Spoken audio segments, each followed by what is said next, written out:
All right. From Everyday Feminism, April 3rd, 2017. Now, hopefully the site won't jump to some fucking bullshit again, because last time I tried to read this, it jumped to some fucking bullshit.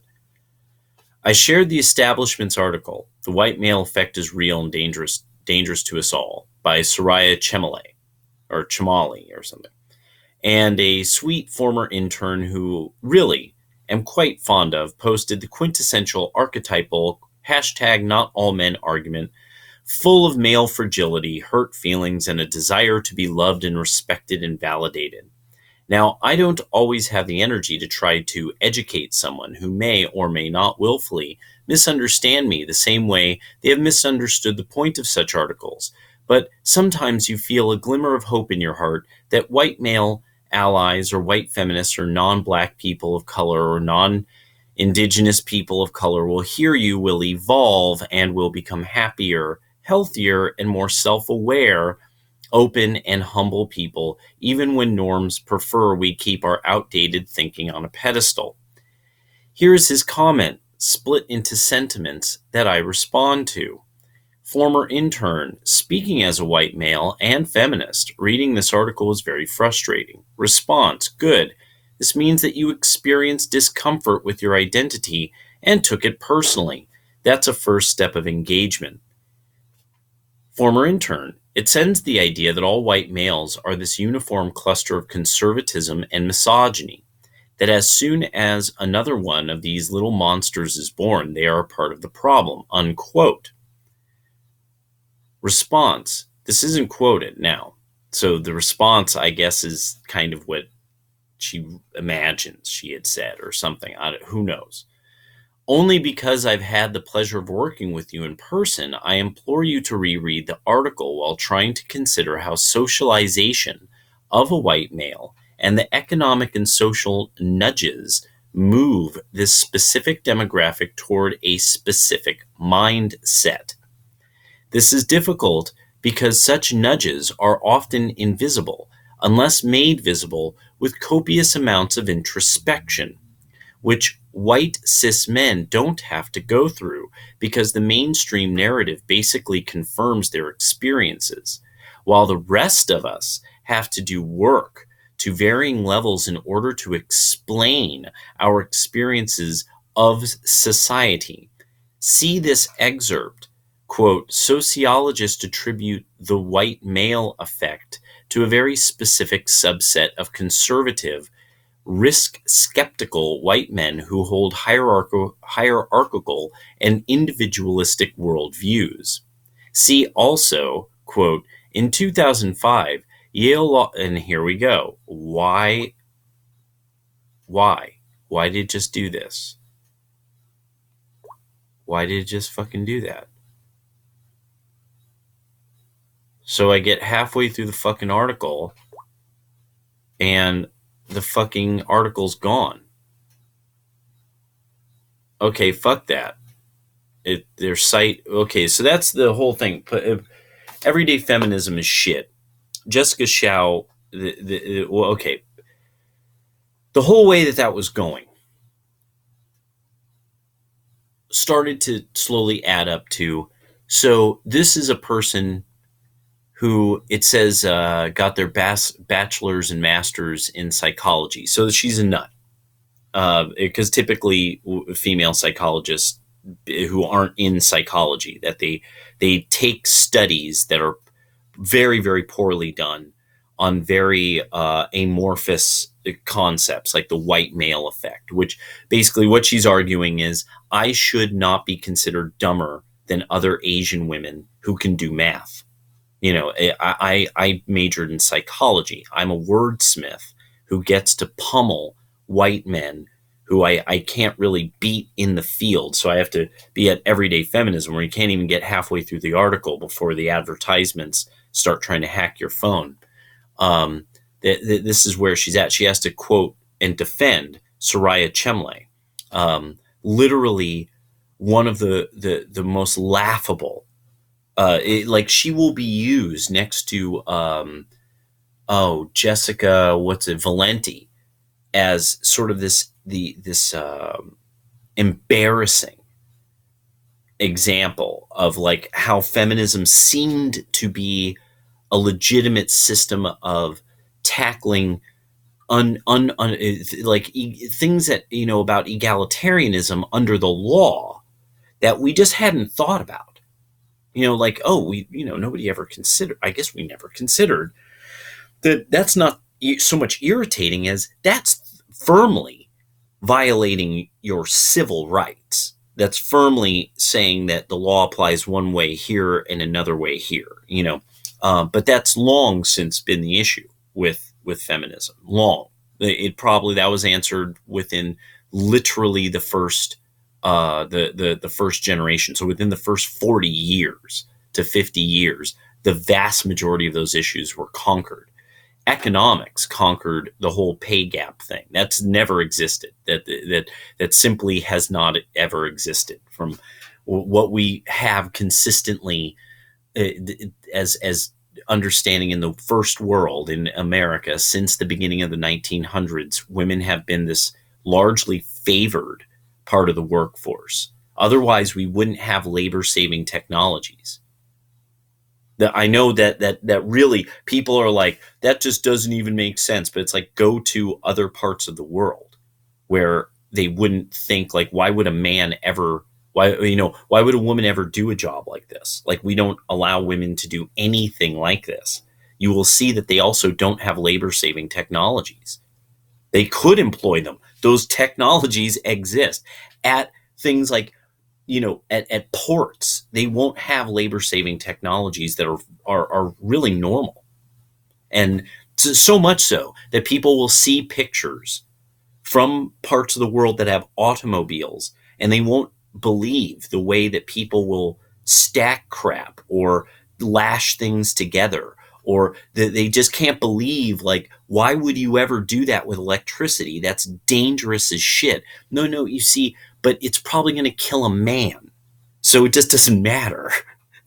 And so people just don't, because people won't admit that, it's like, we just simply don't think of, oh, a man died at a dangerous job. Oh, a man was hit by lightning. A man was run down by a car. It's like, no, that's not horrible to us. It's intrinsically horrible to have bad things happen to women. As Turd Flinging Monkey puts it, that it's gynocentrism, of course. That's what you have when you have a society. It is a collection of humans guarding females. Guarding the females and the children, providing it's a bunch of men with a bunch of mothers and children. Like, that's the only way it's a society. Otherwise, it's a raiding party, or a bunch of women and children who are escaping a raiding party that had raided and killed all the men. Xiao got into this whole idea that there's something that, like, blacks, the Chinese, all these people have to talk about their experience. And so what this really means is she likes to chatter about herself with people who are apparently total ignoramuses. Like, they just simply can't understand what it's like to write for a living and complain about white people, and have, apparently, I mean, maybe a useful psychology degree. Who knows? I mean, the way she wrote that shows that she literally has never even heard of the whole concept of in-group preference. And what gets me the most, this is why I almost had to stop. Xiao is a word for small. That's why xiao, things like that, small. So that's like really small.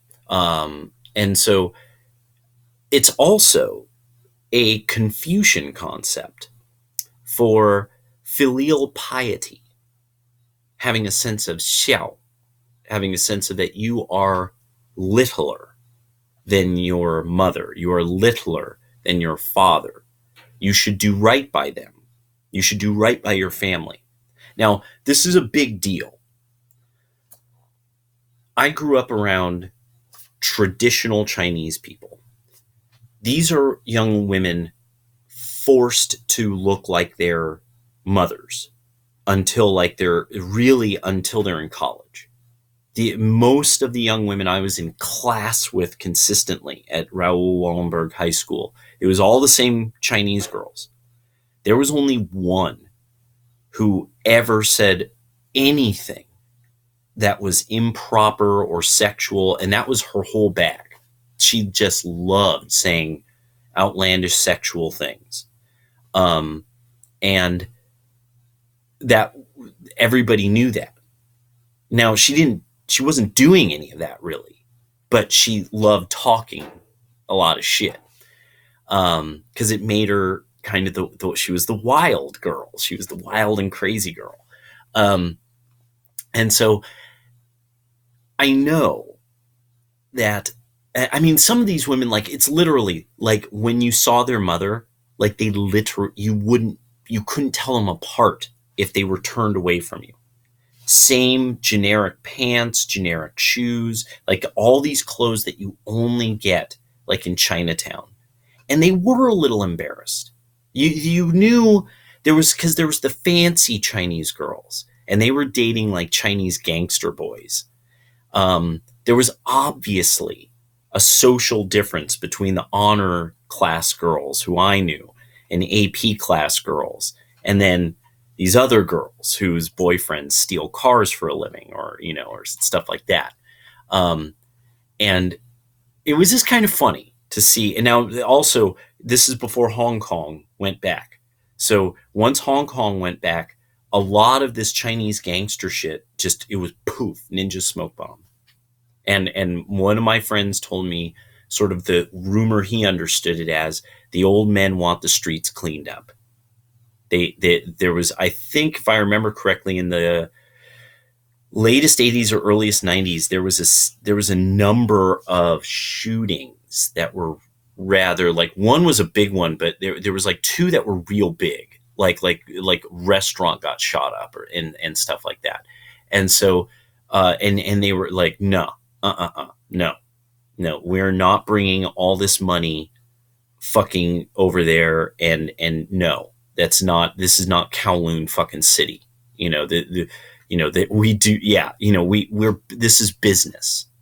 This is fucking business. We're Chinese. Come on, we are not the hot kwai, or the what is it? Hot.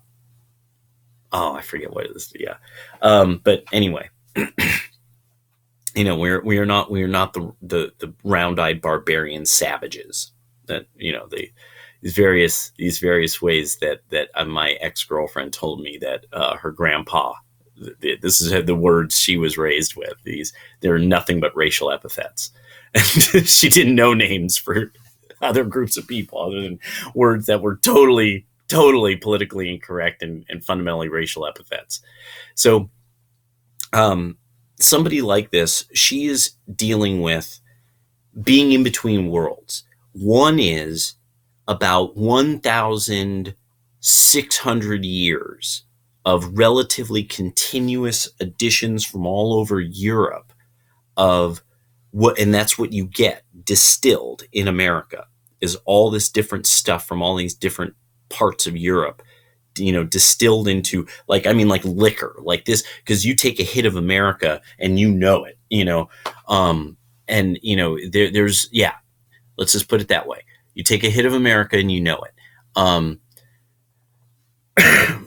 Because Americans can meet a Frenchman, Americans can meet a Belgian and not know the difference. But people meet an American and then there's a Briton and they're like, no, I think this guy's from America. It's like just the way he walked into the room says that I think he's an American. And just his mannerisms. That's what this is really about. This is a young lady who is caught between cultures. She's looking at Americans and Canadians and European descent people, and she's trying to deal with the fact that her probably rather poor schooling in the pseudoscience of psychology has her thinking that there isn't evolutionary biology at play, and that this is actually very important that evolutionary biology is at play, and that it upsets her that that Asians bred for various outcomes, and one of these outcomes seems to be complete and total non-involvement in politics when you're a sojourning people, even if you've been sojourning there for like 100 some years, and this brings up something that Ryan Dawson brought up about Ryan Dawson from the anti-neocon report. He lives in Japan. He brought up, I asked him some things. I'm like, what do the Japanese think of when they see something like that? He goes, the Japanese are not political people. And I just couldn't, I'm still wrapping my mind around what that kind of means, what that would mean on a daily basis. Like, so what do they read about? Like, what are they concerned about? Like, yeah, it does explain a lot. It explains quite a bit about the Meiji and then to the modern period. And I mean, it explains a lot. But I'm just like, but how do they manage? Just, what do they do then? And then I'm like, yeah, I bet they must have absolutely, what do they do? Like, what do they do when they have free time? Apparently they are not passive in taking in information about politics. They are active in doing something totally else. That's probably why they're the Japanese and they're so notoriously productive. So somebody like when I just reading through that one part, that she obviously loathes this guy she's talking to. She hates him. He's not evolved enough. He's not educated enough. He's not enlightened enough. I mean, all of the terms, every last belittling liberal term that is utterly meaningless. Evolve. Oh, because you're not a feminist, you don't understand women of color enough. You don't listen to us just chatter and chatter and chatter about whatever we're chattering about and then understand. You see, it's not happening. You see, I know this because as a Asian lady, I can read your mind. And this is consistently the issue with crazy people who go into psychology, broken liberals. And this is probably a person who's broken. This wouldn't be happening if she wasn't broken. She'd have something else to write about. She'd have something else to do, but she's broken, so she's got to complain about white people. That's the thing that's really hit me about all that is, no, you're complaining about white people because you're broken and unproductive. You've got a lot of time on your hands. Obviously, you're thinking about your experience. Oh, I'm experiencing the whiteness, and it's like, no. Apparently, you haven't visited some place that you've been afraid you'll be shot. Like, this obviously is not enough people have either been shot at. I've been shot at. been jumped,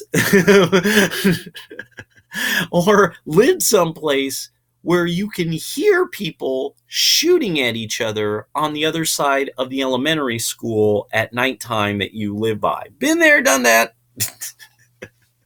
And or like had to face down people because you're like, oh, you guys are mopping people. Like, hello, it's late at night. I think you're mopping people out here. Yeah, you and your boy are out here mopping people, aren't you? Yeah, no. Yeah. I'm looking you dead in the face. I know what's up. Goodbye. It's like, yeah, I don't have enough money, and you're calculating the outcomes. Yes, so goodbye, and so these are people, because they haven't dealt with that. And I've noticed this a lot with liberals, especially liberal women who complain a lot about stuff they don't understand, like politics, economics, why some people have more money than them, why there's a whole bunch of jobs that are really important and what they do is not, or why like they're really mediocre artistic work is not recognized as something greater and more mediocre people are raised up on a pedestal. All these various things. They don't understand why it works that way. why taxes are robbery, philosophy and shit like that. Why don't they understand this? And it's, and so something that's really, I've had to crunch this a lot because I've run into this so much with liberal women in particular, that not knowing how that stuff works is simply just not engaging that field of knowledge. It's truly being afraid of all snakes, not knowing when you see a viper or when you see just a grass snake. You know, black and yellow. Was it black and yellow kill a fellow? Was it? Or is it black? Oh no! See, I'm gonna have to look this up about coral snakes. There's one of these. One of these is like black and red, kill you dead. Black and yellow, lucky fellow, or black and yellow, kill a fellow. Was it black and red? Yeah, I forget. It's how you would remember this common snake in the western parts of the United States, a relatively common snake. And so I found this definitely with liberal women that have problems with Christianity, with white culture, with standards, being held up to standards. They don't like the word slut.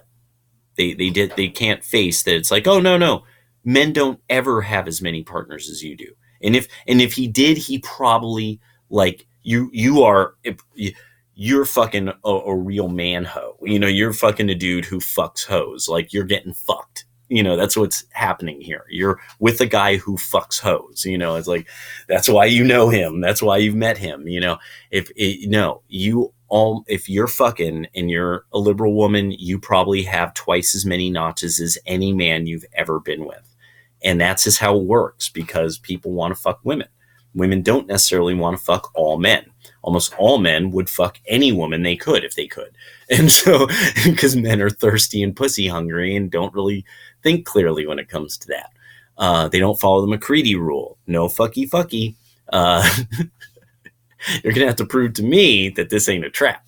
And so, so liberal women will then have this complete misunderstanding of what sociopaths do, how they behave.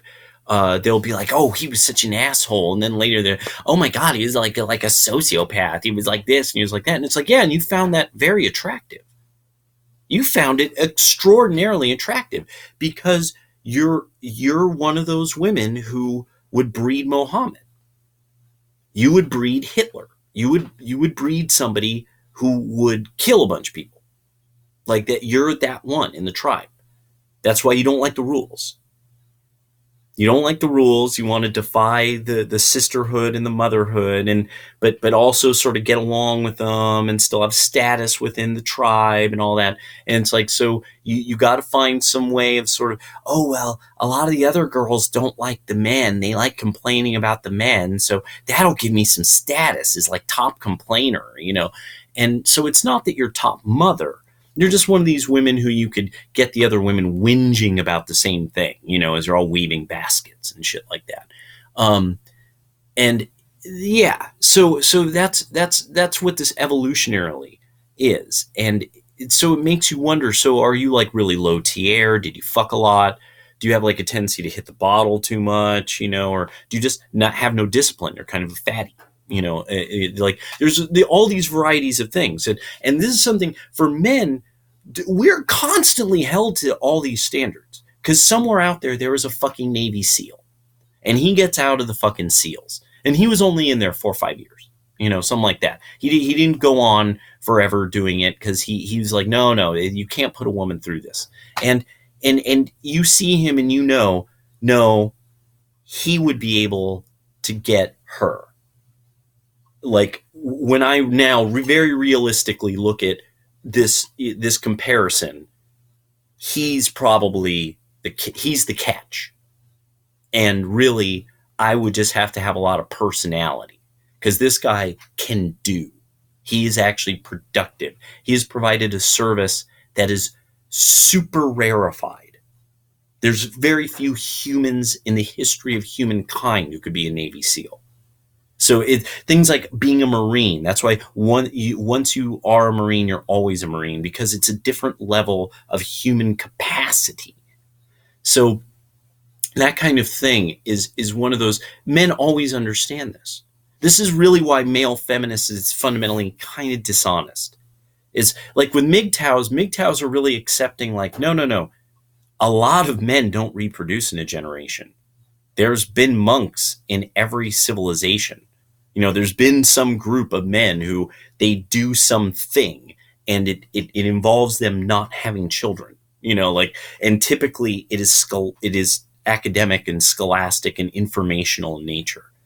That's important. Like Turd Flinging Monkey really made me see this. Varg from Thulean made me see this, and Turd Flinging Monkey. And that's why also there's a thing about something Alexander Dugin talked about, this, what a thing like a society is and what culture is, that I've been starting to crunch this. What is MGTOW? MGTOW is a form of modern monasticism of sorts. And that's what it is. I mean, it is what it is. It's actually becoming very valuable, because it's a group of men who are spending all their time disseminating information to men who are planning to become family men. So you could have a very strict good divide, and then these guys can enjoy the productions and services of this group here, because they don't have to feed children. Well, I won't have to feed kids. I can keep doing this. All of this is because women aren't bred for that. Women are bred for the majority of a generation to reproduce. So whinging about all these little things, about the toilet paper and how that's fundamentally this oppression by whiteness and the giant flying penis and stuff, all of this is required. They have to do this because they so desperately need to weed out the men who will serve them wholeheartedly. But a lot of these women are getting, no, no, no. Obviously something's wrong with the tier system. You're horribly broken. You're complaining about toilet paper. Do you understand like what it's going to be like when you deal with one child? Imagine if you had 3 or 4 kids. Do you understand like toilet paper, that the role, it won't fucking matter, lady. It will not fucking matter. You're going to have to worry about some real things, such as where's the fucking next paycheck coming from? Like who's going to get dinner on the table for all the mouths that need to be fed, because that's hard to do when you have things pulling on you that require attention every 3 to 20 seconds until they're the age of some teen.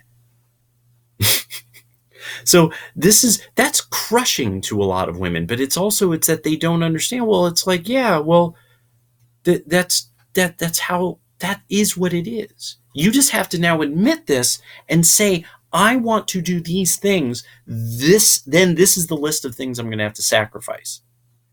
The MGTOW world, we've accepted we're not going to have wife and kids, so a lot of our social life is going to be sacrificed. We will not have normal social lives, as in like normal for like a 50s America where everybody was involved in families. No, we're going to be the guys in a card hall.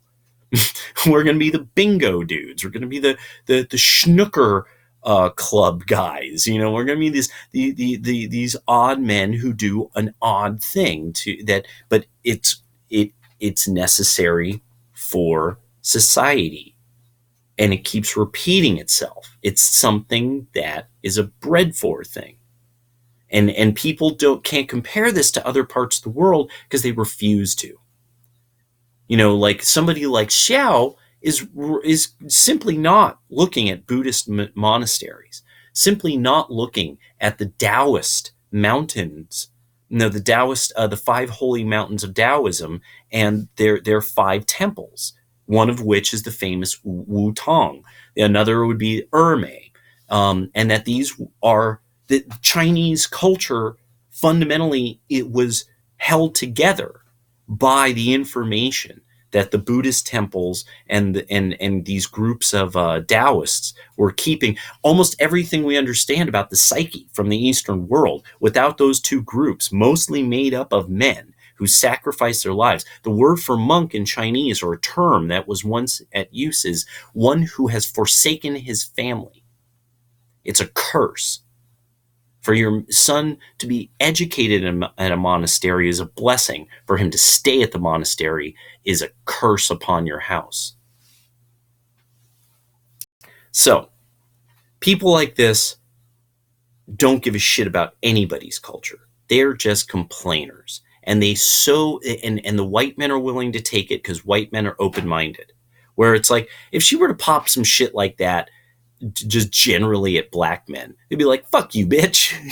I mean, like, everybody gets this. Like, everybody who's red-pilled and alt-right, you can imagine all the various, fuck you, bitch. Like, all the kinds of ways, all the meme-tastic ways, bitch, the pool's closed, bitch. I mean, just all kinds of shit. But, fuck you, Lucy Lou. I mean, just, and so,